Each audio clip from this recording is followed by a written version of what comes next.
Hello everyone, welcome to my channel study with Manu. तो चलिए आज देखते हैं ईवीएस के कुछ और इम्पॉर्टेंट क्वेश्चंस जहां से आपका एग्ज़ाम में सब कुछ पूछा जाता है। तो देखिए, गिजुभाई बड़ेका ये हैं गुजरात के रहने वाले और इन्होंने सबसे ज़्यादा स्टोरीज़ बच्चों के ऊपर लिखी हैं। ये क्वेश्चन आपका आ सकता है, सीटेट में पूछा जा सकता है। अब नल्ला मदा क्या है, ये आंध्र प्रदेश में है। ये आपको सिर्फ इसमें यही चीज़ याद रखनी है, इससे बाहर कुछ याद नहीं रखना, सिर्फ ये याद रखना है कि नल्ला मदा कहाँ है, ये आंध्र प्रदेश के अंदर है। तो ये आपको पता होना चाहिए। दूसरी चीज़, हॉलगुंडी। देखिए, हॉलगुंडी क्या है, ये कर्नाटका में है और यहाँ पे जो कर्नाटका में मतलब एक तरीके से गांव आप मान सकते हो। तो जैसे पंचायत होती है ना, तो वहाँ बच्चों की पंचायत को जो बोला जाता है वो बोला जाता है भीम सिंह, हॉलगुंडी के अंदर। ठीक है, ये पॉइंट बहुत इंपॉर्टेंट है, आपको याद रखना है। अब देखिए, आंध्र प्रदेश में एक जिला है जिसका नाम है पोचमपल्ली। पोचमपल्ली में एक गांव है मुक्तापुर विलेज। तो वहाँ पे क्या होता है, पोचमपल्ली डिस्ट्रिक्ट के अंदर जब ये गांव है तो वहाँ पे क्या होता है, क्लोथ्स बनाए जाते हैं। देखिए, पोचमपल्ली डिस्ट्रिक्ट है आंध्र प्रदेश के अंदर, जहाँ पर एक गांव है मुक्तापुर। मुक्तापुर एक विलेज है पोचमपल्ली के अंदर और ये किस लिए फेमस है, क्लोथ्स के लिए फेमस है। यहाँ इस गांव में आपको इस डिस्ट्रिक्ट के अंदर, ऑलमोस्ट इस डिस्ट्रिक्ट के अंदर आपको वीवर्स मिलेंगे, यानी बुनकर मिलेंगे, जो बुनाई करते हैं ना और जो कपड़ा बनाते हैं, वो सब आपको यहाँ देखने के लिए मिलेंगे। ज़्यादातर लोगों का जैसे बिजनेस है ना, वो कपड़ा बनाना ही है। तो सबसे पहले क्या किया जाता है, जो धागे होते हैं ना, थ्रेड्स, उनको गर्म पानी में क्या करते हैं, उनके बंडल्स को ये सबसे पहले गर्म पानी में धोते हैं, यानी मिट्टी उनके ऊपर जमा होती है, जो भी गंदगी जमा होती है वो सारी क्लीन हो जाती है। उसके बाद धागों को डाई किया जाता है बहुत सुंदर कलर से, चमकीले रंगों से। तो धागे तैयार हो जाते हैं और फिर उन्हें लूम्स होता है, देखिए, पुट इनटू लूम्स। लूम्स होती है मशीन, ऐसी मशीन होती है जिससे धागों से मिलके मतलब धागों की हेल्प से कपड़ा बनाया जाता है।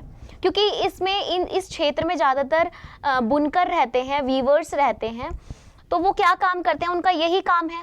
तो जो लूम्स होते हैं ना, उसमें उन बंडल्स को डाला जाता है और मशीन की हेल्प से यहाँ पे बुनाई की जाती है। अगला पॉइंट देखिए, अगला पॉइंट है silk cloth and silk saris.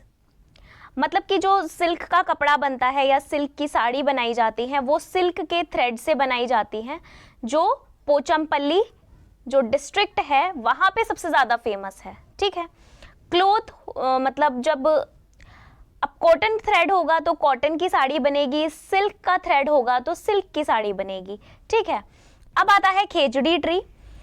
ये क्या है, ये एक आपको रेगिस्तानी इलाके में मिलेगा एक पेड़, जैसे ओक ट्री ऑस्ट्रेलिया में पाया जाता था ना, खेजड़ी ट्री आपको मिलेगा राजस्थान के जोधपुर इलाके में, यानी जोधपुर के पास एक गांव है खेजड़ी विलेज, जिस गांव के नाम पर इस पेड़ को खेजड़ी ट्री कहा जाता है, क्योंकि इसी गांव में मिलेगा आपको। जोधपुर के पास एक गांव है खेजड़ी, वहाँ आपको खेजड़ी ट्री मिलेंगे। अब यहाँ के जो लोग हैं उनको बिश्नोई कहा जाता है। ठीक है, खेजड़ी गांव के लोगों को बिश्नोई कहा जाता है। ये ही इधर प्लांट्स और एनिमल्स को प्रोटेक्ट करके रखते हैं, क्योंकि ख्याल रखते हैं, यहाँ जो एनिमल्स है बिना किसी डर के घूमते रहते हैं उस इलाके में, क्योंकि ये वैसे तो रेगिस्तानी इलाका है लेकिन यहाँ पे आपको ग्रीनरी देखने को मिल जाएगी। इसका जो छाल होती है, पेड़ की जो छाल होती है खेजड़ी ट्री की, ये बहुत सारी मेडिसिन्स बनाने के लिए यूज़ की जाती है। ठीक है, तो बहुत सारे यूजेस हैं।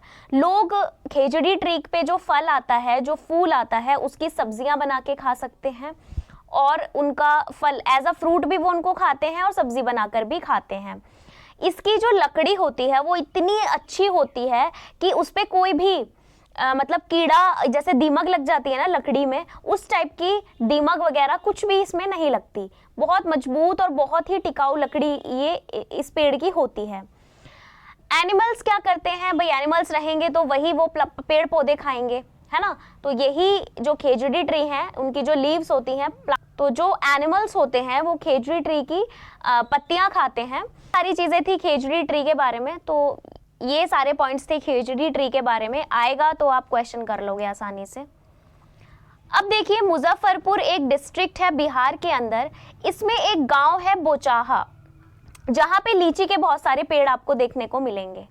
ठीक है, बोचाहा विलेज जो कि बिहार में है, बिहार का एक डिस्ट्रिक्ट है मुजफ्फरपुर, मुजफ्फरपुर के गांव में है बोचाहा विलेज, तो उसमें लीची के बहुत सारे पेड़ हैं। तो अब लीची क्या होती है, देखो लीची के पेड़ से अट्रैक्ट होगी मधुमक्खी, मधुमक्खी वहां पे बहुत ज्यादा आपको देखने को मिल जाएंगी, क्योंकि चारों तरफ ज्यादातर लीची के पेड़ हैं, तो लीची पे जो फूल आता है उससे आकर्षित होती है वहां पे मधुमक्खी। तो इसीलिए इस गांव के लोग मोस्टली मधुमक्खी का पालन करते हैं, यानी कि बी कीपिंग करते हैं, हनी को कलेक्ट करने के लिए, शहद को इकट्ठा करने के लिए, फिर बाजारों में बेच देते हैं। ठीक है, तो हनी बीज क्या होती हैं, वो अपने जो अंडे देती हैं वो अक्टूबर से दिसंबर के टाइम पीरियड में देती हैं। ठीक है, और ये बेस्ट टाइम होता है, सबसे ज़्यादा अच्छा टाइम होता है ये बी कीपिंग करने का, यानी मधुमक्खियों का पालन करने का, ताकि शहद सबसे ज़्यादा से ज़्यादा इसी दौरान लोगों को मिलता है यहाँ बोचाहा विलेज में। ठीक है, every beehive has a queen. अब देखिए मधुमक्खी का आपने छत्ता देखा होगा, उसमें जो होता है ना, बीहाइव छत्ते को बोला जाता है, मधुमक्खी का छत्ता, तो उसमें एक रानी मधुमक्खी होती है, क्वीन, जो अंडे देती है। बाकी कुछ ही मेल्स इसके अंदर आपको मिलेंगे, जो मेल्स बीज होंगी वो कुछ ही मिलेंगी, ज़्यादातर आपको ये फीमेल ही मिलेंगी। और फीमेल मधुमक्खी जो होती है ना, वो ही सारा कुछ काम करती हैं, अपने जो इनके छोटे बच्चे होते हैं, बेबी बी जो होती हैं, उनका भी ध्यान यही रखेंगी, अपना अंडे भी यही देती हैं, और उसका मतलब पूरी तरीके से उनका पालन पोषण वही करती हैं फीमेल, तो रानी मधुमक्खी। अब देखिए कुछ मधुमक्खी के बारे में कुछ पॉइंट्स हैं, मैंने यहाँ इंक्लूड किए हैं उनके काम के बारे में।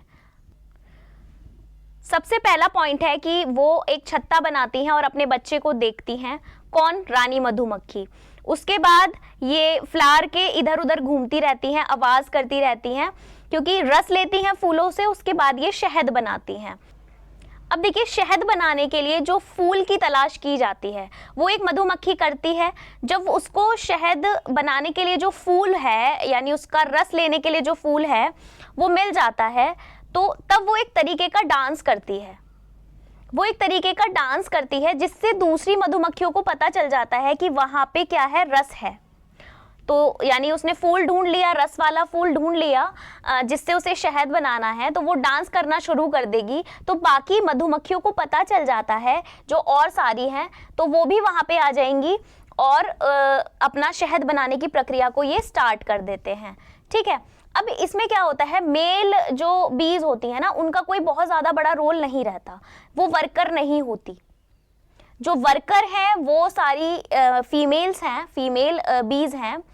ठीक है, अब जो फीमेल बीज होती है ना, वर्किंग बीज, ये ही छत्ते के लिए सबसे ज़्यादा इंपॉर्टेंट है, क्योंकि इनके बिना क्या होगा ना, तो क्योंकि मेल बीज तो कुछ करते ही नहीं, वो तो अपना आराम से रहते हैं बस छत्ते में, उनका कोई रोल नहीं होता।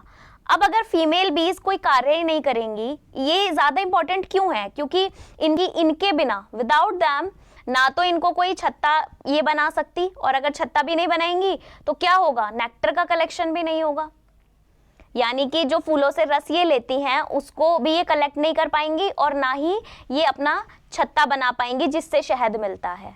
ठीक है, तो इसीलिए फीमेल जो बीज होती हैं वो ज़्यादा इंपॉर्टेंट होती हैं as compare to males. Ants का भी यही हाल है जो मधुमक्खी का है। आंट्स क्या करती हैं, ये भी एक साथ रहती हैं, जैसे हनी बीज रहती है ना ग्रुप में, ऐसे ही चींटियां भी अपना ग्रुप में रहती हैं। ये क्या करती हैं, ये भी अंडे देती हैं, और इनमें एक सिपाही चींटी होती है, सोल्जर, जैसे उसमें रानी मधुमक्खी होती है, इसमें एक सिपाही चींटी होती है जो अपने बिल के बाहर बैठी रहेगी, और दूसरे अपने जो मतलब अपना घर है, जो चींटियों का घर है, उसके लिए वो क्या करेंगी, एक गार्ड का काम करती हैं। जैसे सिपाही रक्षा करता है ना, उसी तरीके से ये एक अपने घर की देखभाल करेंगी, अपने बच्चों की देखभाल करेंगी, और बाहर, घर के बाहर बैठी रहती हैं। वर्कर आंट्स क्या होती हैं, अपना मतलब खाना ढूंढने में, और उसके बाद उसे अपने घर में लेकर आती हैं, वो सारी की सारी फीमेल होती हैं। ऐसे ही ततैया और दीमक, ये भी ऐसे ही करते हैं। टर्माइट्स होती है दीमक और वास्प होता है ततैया। तो ततैया और जो दीमक होती है ये भी ऐसे ही बिहेव करती है चींटियों की तरह। तो ये अगर इनसे भी क्वेश्चन आ जाता है ना ततैया और दीमक से, तो आप बता सकते हो कि ये भी ग्रुप में रहेंगी, इसमें भी जो फीमेल होंगी वो काम करती हैं, मेल्स इतना ज़्यादा इनका रोल नहीं होता। तो आज मैं यहीं ख़त्म करती हूँ, मिलते हैं कल की एक नई वीडियो में एक नए टॉपिक के साथ। Thank you so much.